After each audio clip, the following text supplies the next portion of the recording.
Hi. Okay, so now I've done several sessions trying to explain to you how powerful it is to be a ethical manager, a moral manager, to have a warrior mentality rather than a gladiator mentality.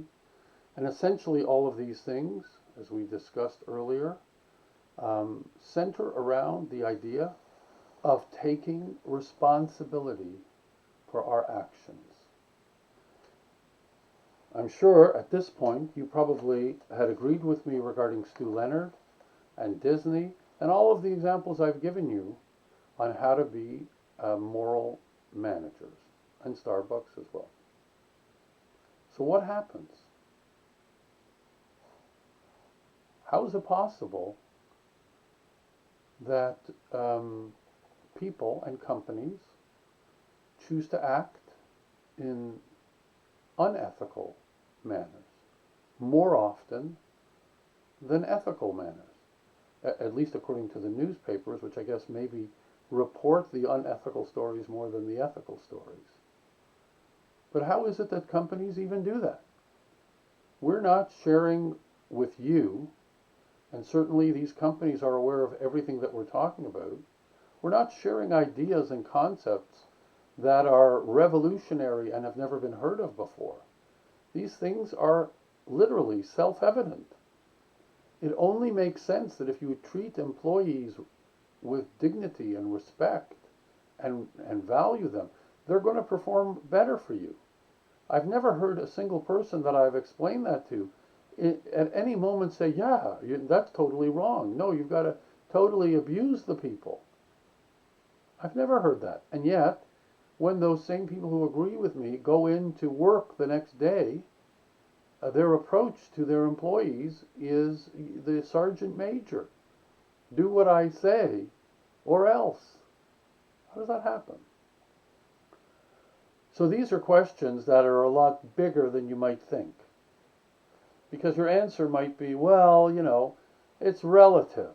The old relative answer.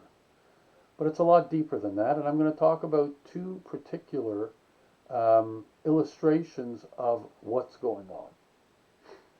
The first story is something called the Milgram Experiment.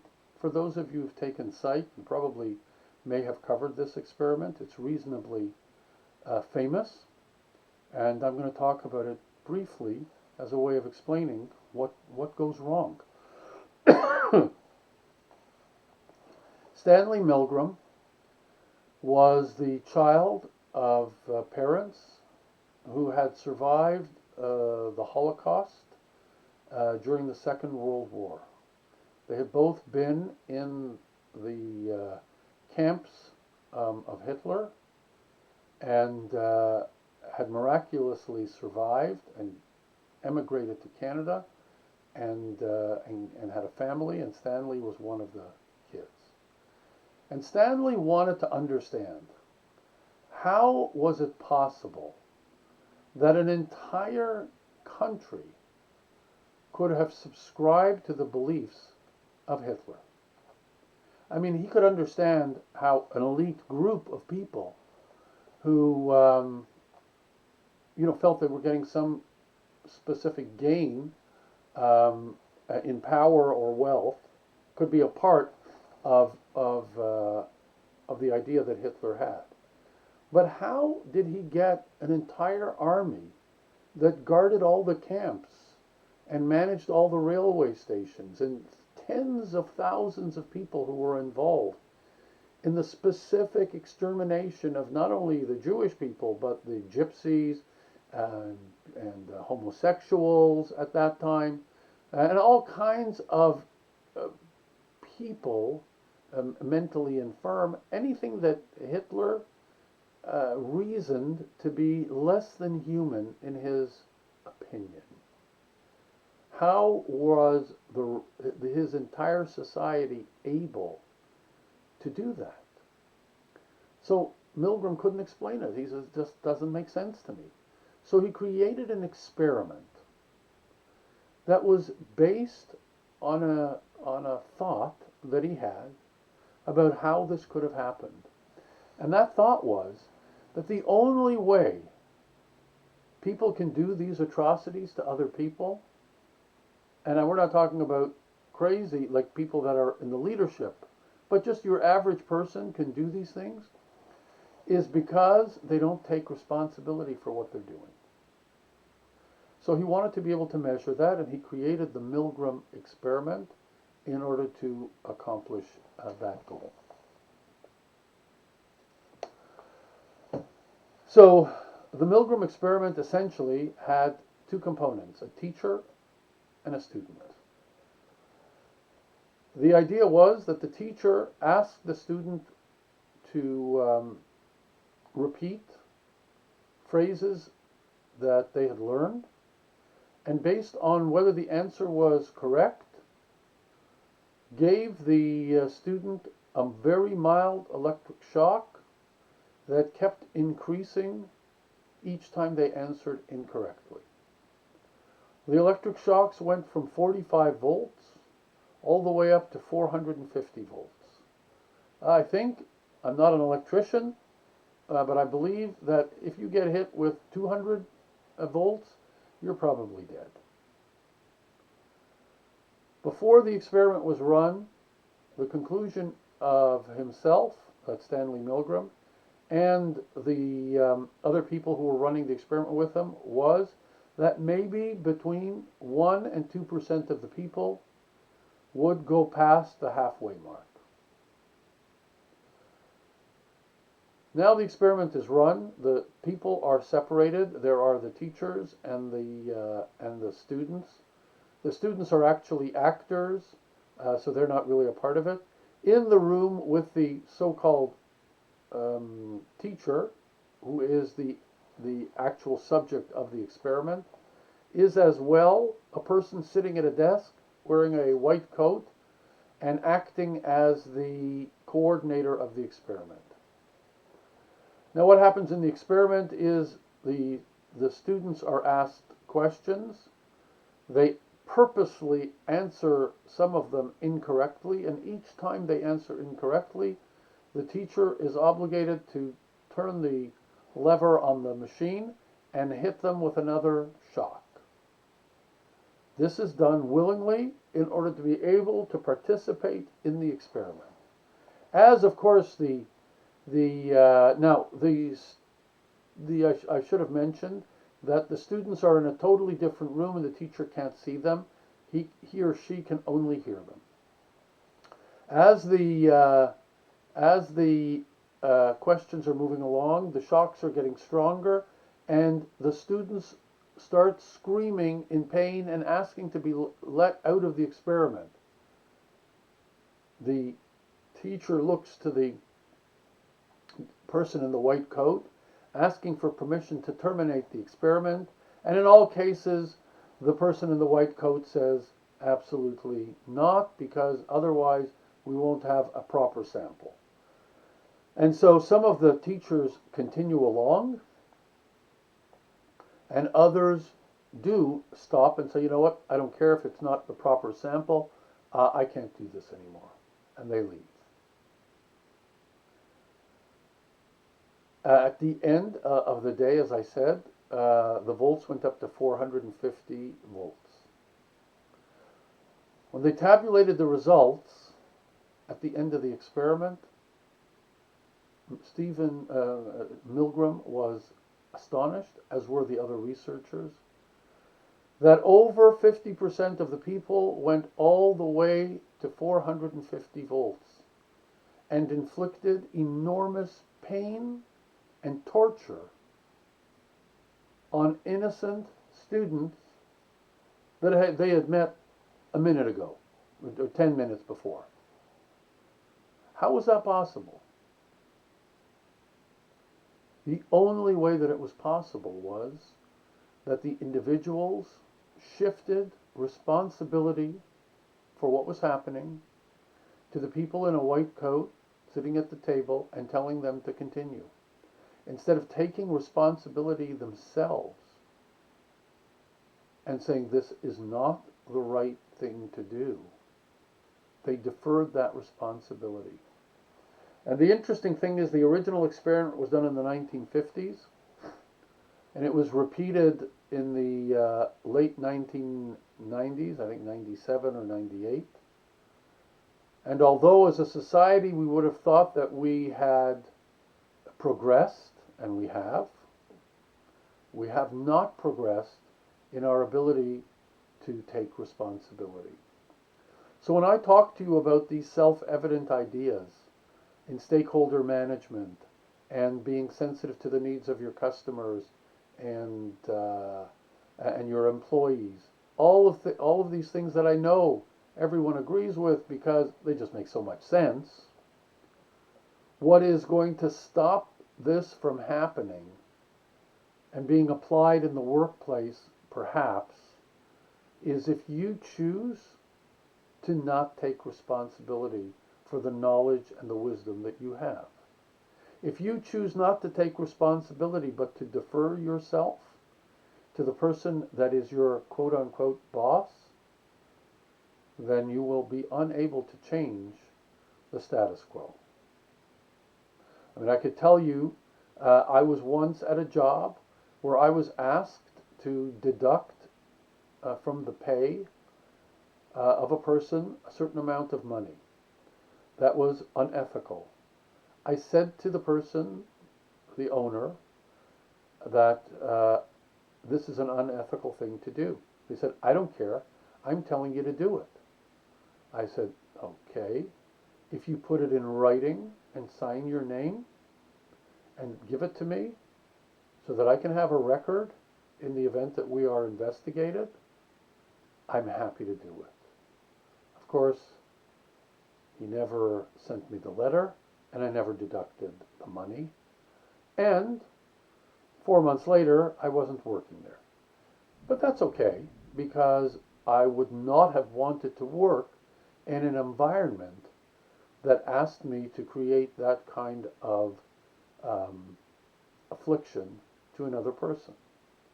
So sometimes, I think what the Milgram experiment is saying to you is, someone's got to step up to the bat and take responsibility for what you know to be right and to stand for it. In different ways. Of course, will be totally different. So that's an important insight, to recognize that failure to take responsibility is what will stop you from implementing ethical procedures and processes in your company. The second story is the IBM story, and it's a universal story. This is not a call out to blame IBM, because this story is replayed excuse me, thousands of times, I'm certain, every single day. And that is that for economic gain, we will neutralize our ethical values. After all, I'm just a company, it goes the excuse. It's not my job to tell people what to do with my product. You hear that all the time. The people who make bullets, they don't take responsibility for the fact that their bullets obviously are going to be used to harm people. Otherwise, how could they do that? So there is this mechanism in society that again says, if I shift the responsibility to someone else, and it may legitimately belong there. In the case of bullets, certainly the bullets are not doing the harm. They are simply the means of harming someone being activated by someone else. But nonetheless, the idea is the same. So the story with IBM is that they had invented, obviously, the computer, but before they had the computer, its very first generations was something called the Hollerith machine. And it was a very advanced computing device. And IBM sold this device along with all the punch cards and all the maintenance plans to the Third Reich, which is Germany, during the Second World War. While Germany was fighting the Americans, this American company was selling computer technology to the Germans that was being used against some of the very soldiers that were coming from America. And of course, being used against the entire population that Hitler decided he was going to exterminate. So he was using this computer technology in order to facilitate the transfer of human beings from one concentration camp to another so they could be most efficiently disposed of in the gas chambers, or used in the work camps, or used in the scientific experiments of Dr. Mengele. So they had a whole computer system that allocated people and made him infinitely more successful in the number of people that died and in the number of people who were tortured before they died. So the question is IBM responsible for that decision? For example, if I sell guns and bullets to ISIS, am I responsible for the death that occurs by these ISIS soldiers? I mean, you could pick any situation in the world. Do I have responsibility? So the argument that IBM made, and it wasn't only IBM, Coca-Cola did the same thing, Ford did the same thing, they all did business with the Third Reich because it's business. And so they failed to take responsibility for the actions of their customers.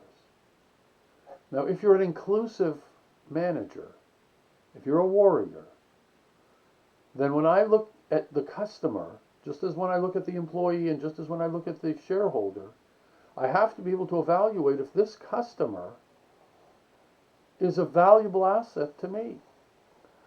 What if this customer that I'm doing business with is using my product to create harm? Then is that a customer that I want to have?